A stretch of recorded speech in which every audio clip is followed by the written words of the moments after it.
Queridos irmãos, a liturgia da palavra deste domingo se abre com este episódio tão impressionante de Saul, que sai à caça de Davi no deserto de Zif. Ele deseja matá-lo. E diante dessa ameaça,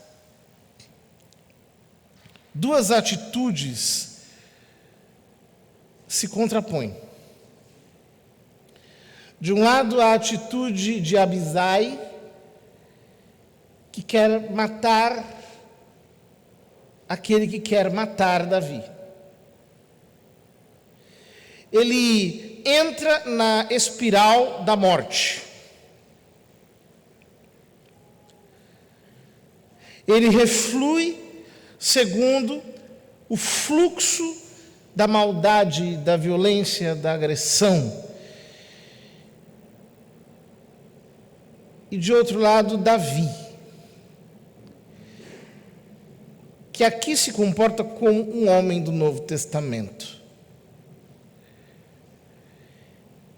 que não se deixa vencer pelo jogo da iniquidade,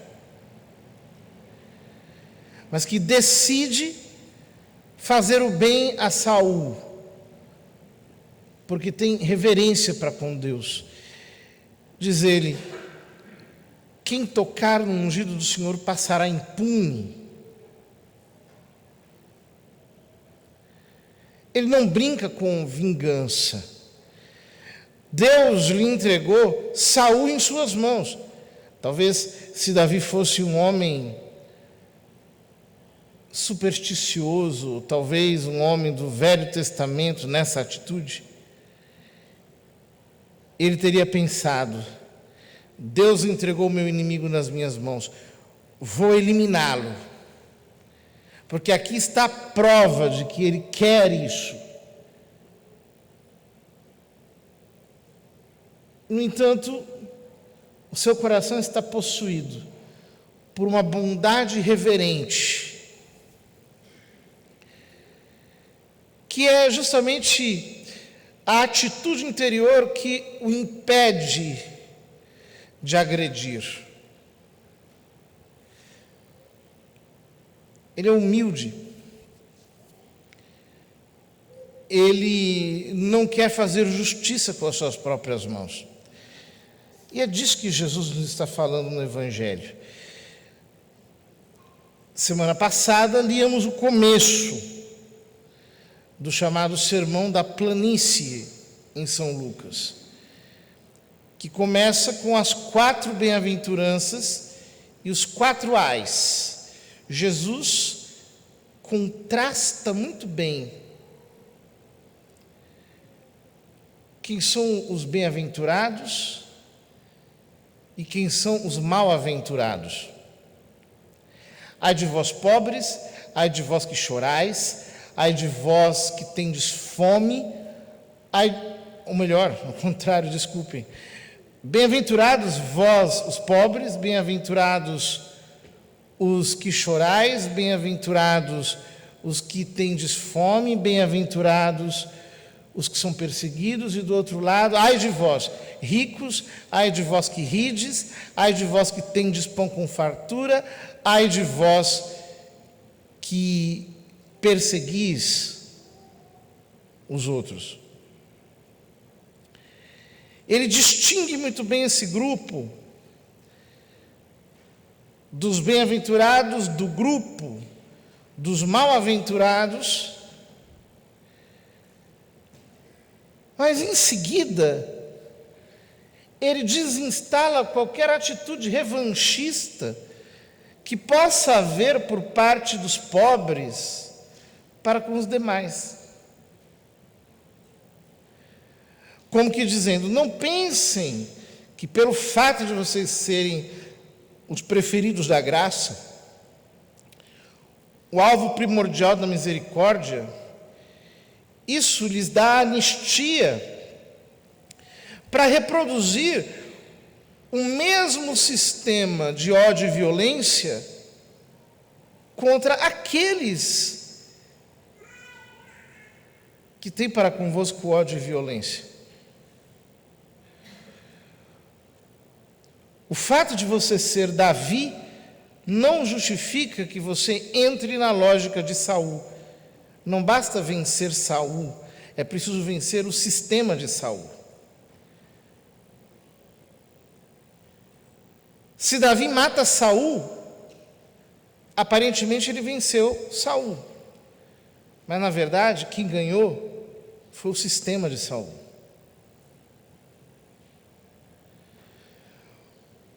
Quando Davi não mata Saul, parece que Saul venceu, mas na verdade, quem perdeu foi o sistema dele.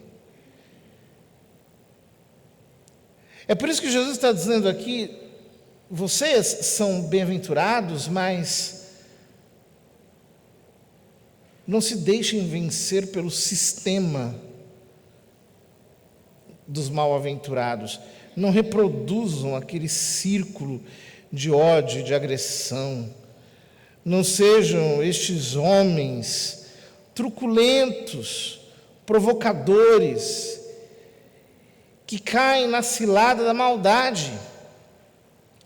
Por isso ele diz: amai os vossos inimigos, fazei o bem aos que vos odeiam, bendizei os que vos maldizem, ou seja, falem bem daqueles que falam mal de vocês, rezem por aqueles que detratam a sua fama. Se alguém te der uma bofetada, oferece a outra face. Porque no final das contas é só uma bofetada, logo passa essa dor. Mas se você retruca, se você revida, aquilo não termina nunca. Porque o perverso se alimenta de perversão, e é preciso fazer com que a perversão morra de inanição. Se alguém te toma um manto, que é aquilo que se coloca sobre a túnica, dê também a túnica. Prefira ficar sem nada, mas não perca a tua paz. Diga: meu amigo, se isso aqui te faz feliz, pega e leva. Mas eu não quero perder a minha paz. Dá a quem te pedir. E se alguém tirar o que é teu, não peças que o devolva. Que liberdade tão grande é essa do Evangelho? Porque a verdade é que nós nos sentimos lesados, a verdade é que nós nos sentimos prejudicados, e nós nos fazemos de vítima diante dos desfavorecimentos do sistema de iniquidade, e justamente é esse sentimento de vitimização que faz com que isso não pare nunca. Ele está dizendo: seja livre, entregue, deixe ir embora, aprenda a perder para ganhar, não faça questão de nada. Esse é o preço da liberdade, é não fazer questão de nada.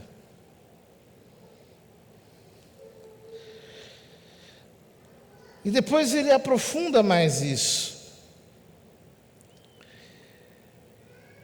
como que dizendo qual é a razão pela qual nós devemos agir assim. Ele diz: o que vós desejais que os outros vos façam, fazei-o também vós a eles.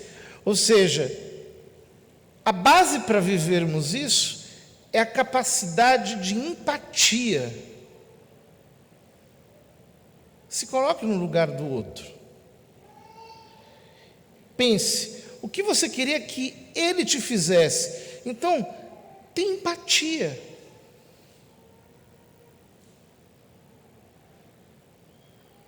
Hoje as pessoas praticamente não conseguem ser assim, porque nós vivemos um neopaganismo entre cristãos, em que parece que o valor é gritar mais alto, é xingar com mais propriedade.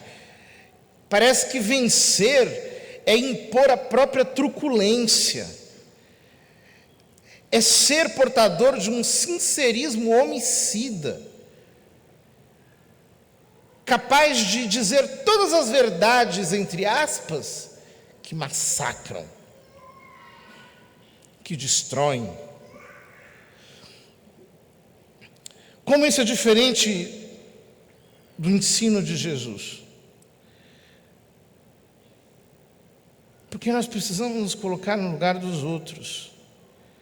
Nós precisamos ter empatia. Nós precisamos tratar os outros exatamente como nós gostaríamos de ser tratados. Porque é isso que nos diferencia. Ele faz uma série de perguntas retóricas, mas que são muito importantes. Se há mais aqueles que vos amam, somente esses, que recompensa tereis? Até os pecadores, ou seja, os insensatos, aquelas pessoas que não entendem nada, até eles são capazes de fazer isso. Ou seja, se vocês não ultrapassarem a média ponderada dos ignorantes, se a palavra não trouxer para vocês um entendimento de uma liberdade maior, que lhes faça ter a capacidade de pagar o bem com o mal por causa de entender que isso é bom em si mesmo. Qual que é a vantagem que vocês têm sobre os demais? Nenhuma. Se vocês fazem o bem somente a quem faz o bem para vocês, que recompensa que vocês terão? Se emprestais somente àqueles de quem esperais receber, que recompensa vocês terão? Porque os pecadores, os insensatos, aqueles que não entendem nada, fazem isso. Mas o entendimento de vocês deve projetá-los para uma visão das coisas mais ampla. Então ele diz: amai os vossos inimigos, fazei o bem e emprestai, sem esperar coisa alguma em troca. Ah, meus irmãos, como as pessoas choram à toa. Elas dizem frequentemente: mas eu fiz o bem para essa pessoa, eu fiz de tudo por ela, e ela não reconheceu.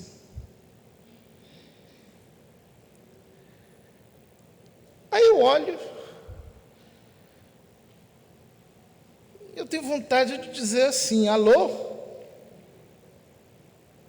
Você não entendeu ainda que o ser humano é ingrato mesmo? Infeliz de quem faz algum bem esperando receber reconhecimento, porque isso raramente acontece. Você tem que fazer o bem porque isso é bom, não porque alguém vai te agradecer. Nunca se arrependa do bem que você fez, mesmo que você seja maltratado, mesmo que você seja humilhado, mesmo que você seja desconsiderado, mesmo que você seja enganado, mesmo que você seja traído.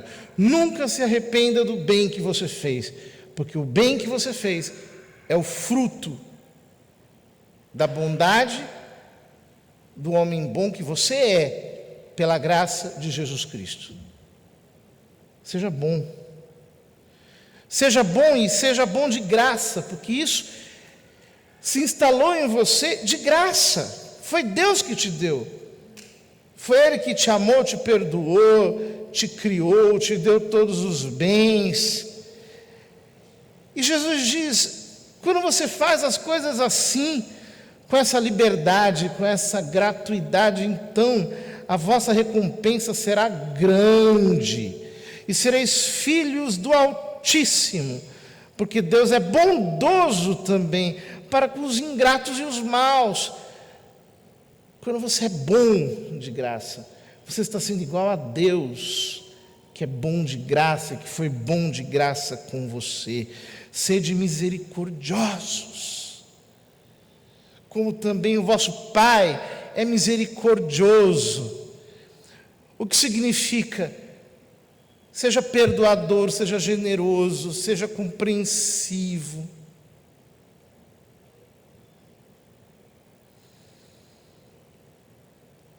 E como isso às vezes é difícil,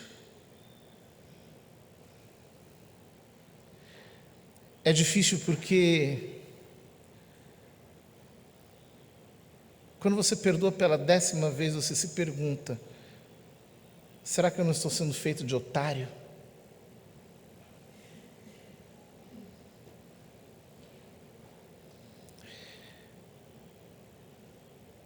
Não, isso não é ser feito de otário. Isso é simplesmente não se render ao sistema de Saul. Isso é simplesmente ter a generosidade de Deus, cuja compreensão é tão ampla, que admite as interpretações mais díspares da vida. Não julguem, e vocês não serão julgados. Não condenem, vocês não serão condenados. Perdoem, e vocês serão perdoados. Deem, vos será dado. Uma medida generosa, abundante, cheia de vida e plenitude, porque é assim. Quando você é generoso, é com generosidade que você vai ser medido, porque generosidade chama generosidade e mesquinharia chama mesquinharia. Generosidade é semelhante a Deus. Queridos irmãos, São Paulo nos diz na segunda leitura que o primeiro homem, Adão, foi uma alma vivente, seria a melhor tradução, e o segundo Adão, Cristo, é um espírito vivificador. O primeiro Adão é uma alma vivente, uma alma que vivia, uma psique que vivia. E o homem natural é assim, é uma alma cuja vida é imanente, ele está concentrado sobre si. Esse é o padrão do primeiro Adão, ele é incapaz de entender o Evangelho, porque ele está por demais enclausurado no seu próprio eu. Mas o segundo Adão, Cristo, é um espírito vivificador, é um espírito que vivifica os outros. Ele é tão cheio de vida, e de uma vida superior, de uma vida que, segundo a interpretação daquilo que São Paulo chama de espírito, é uma vida racional, intelectual, não dependente dos sentidos nem das paixões, que está por cima da mutabilidade das circunstâncias. Ele é um espírito vivificador, que distribui vida para todo mundo que chega ao seu entorno, que distribui graça, bondade, misericórdia, santidade. E unidos em Cristo, nós somos chamados também a ser homens espirituais, homens que estão tão cheios do amor de Deus e da consciência da predileção de Deus, na sua própria efemeridade, que são capazes de amar a todos, porque têm amor para dar, porque se tornaram também em Cristo espírito vivificador, novas criaturas, vivificantes pelo poder da graça. Nós, no fundo, temos que deixar de ser para nós mesmos alvo e tornarmos os outros alvos da misericórdia.